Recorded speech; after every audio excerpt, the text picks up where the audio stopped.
finished reading The Boss Plus the Maid Equals Chemistry. It is performed by Robert Hatchet and Zara Hampton-Brown.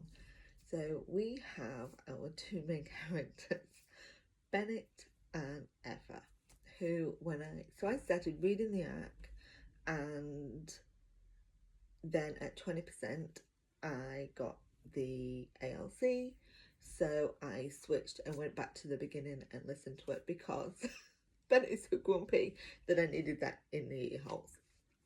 And what I found out was I was pronouncing the heroine wrong. That is what it is. I thought it was Aoife. It's not, it's Eva. I don't know. Maybe that's my British skewing to the American side. Who knows? But it's Eva.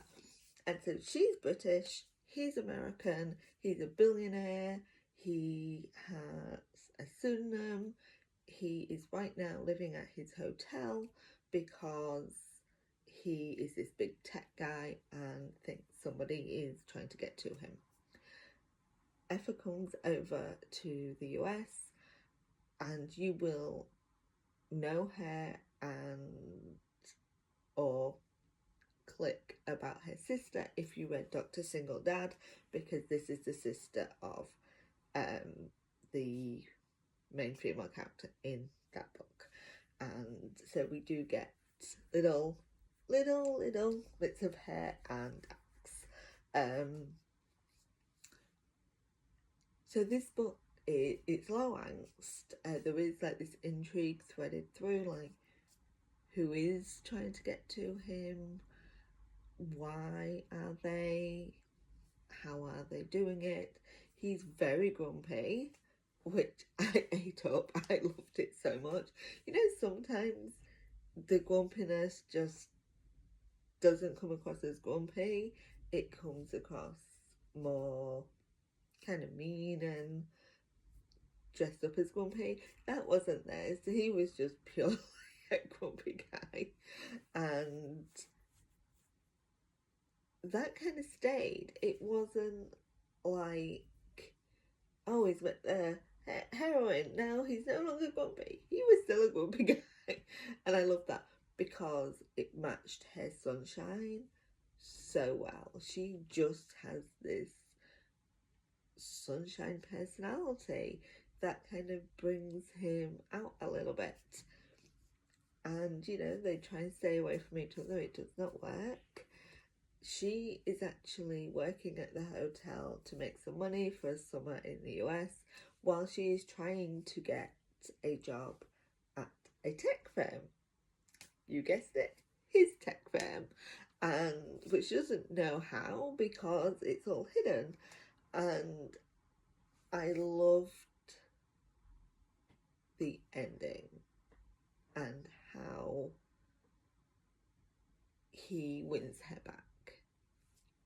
And so I don't want to give things away, but the third act breakup, like, kind of made sense with what was going on and how paranoid he was, like, it tracked. But when he realises and he goes back and she doesn't open her arms, like, thank you, let's hug it out, we're together again. Like, she stands her ground, she knows her worth and how she wants things to go. And I love that. Something just fell on me. I love that. There were some fantastic scenes. Yes, there's some spicy scenes, so you can enjoy those. Some on the job. It was a really fun book to listen to. So this is performed in Jewel by Robert Hatchet and Zara Hampton-Brown, as I said. And I did enjoy the performances, but I do feel that perhaps duet would have been better with the accent situation. It's not to say the accents were not good, but I think it just would have flowed a little bit better. And I understand all the reasons why duet cannot be utilised all the time, but I do think when it comes to different accents, that sometimes it's more beneficial. That being said, Zara as ever was just fantastic.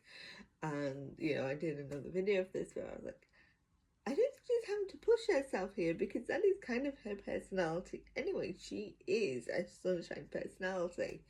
And it just made me smile the whole time. And Robert Hatchet as the Grump. I don't think I've heard him much in a grumpy role. I was here for it. It was fantastic. And yeah, because he does not generally give off a grumpy vibe. Not the other narrators do give that vibe off, but you know what I mean. You know. And together, I thought their voices were really complementary to one another.